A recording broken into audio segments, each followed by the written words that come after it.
রংমহলে থাকবার বন্ধু পালঙ্কে শুইয়া, কোন সন্ধানে আজরাইল ঢুকিল আসিয়া, দুয়ারে প্রহরী থইয়া প্রবেশ করল কে মহনে, আর কি দেখা হবে রে মাতার বাড়ি বাসি জীবনে।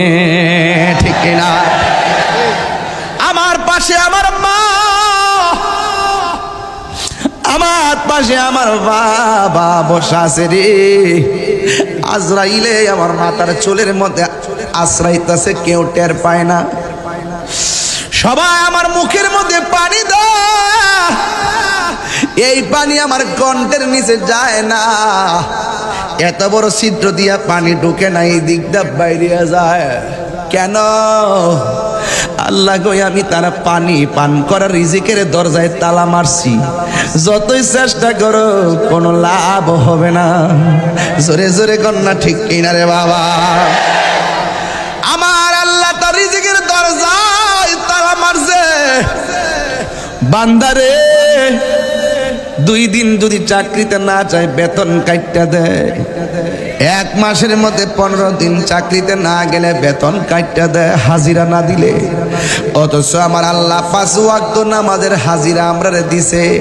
আমরা 1 দিন গেলাম না, 2 দিন গেলাম না, 3 দিন গেলাম না। দুনিয়ার মালিক মালিকানা পাইয়া 15 দিন না গেলে বেতন কাইটা দেয়, আর আমার আল্লাহর হাজিরা দিয়ে আমরা মাসের পর মাস দেই না। আল্লাহ যদি ইচ্ছা করত রে বাবা, মাছের কাটা গলার মধ্যে লাগাইয়া আমাদের রিজিকের দরজায় তালা মারতে পারতো কি পারতো না? ওই আজরাইল মাথার চুলের মধ্যে চিরুন দিয়া আসর দিব। এবার বান্দার চোখের মধ্যে একটা ঘুম ঘুম ভাব আসবে। এবার আজরাইলে কানের কাছে মুখটা লাগায় চুপি চুপি বলবে, ও আল্লাহর বান্দা, ও আল্লাহর বান্দা, আমি কিন্তু এমনি কোথাও আসি না, আমি আসছি আল্লাহ হুকুম করেছেন তোমার হোটারে নিয়ে যাওয়ার জন্য। তুমি কি বলো? ইমানদার বলবে, আজরাইল আর দেরি কইরো না গো, আমার হোটারে লইয়া যাও, আমি যারে দেখার জন্য পাগল, তাড়াতাড়ি রুহু নিয়ে আমার সেই ব্যবস্থা করে দাও। আজরাইলের যেই মাত্র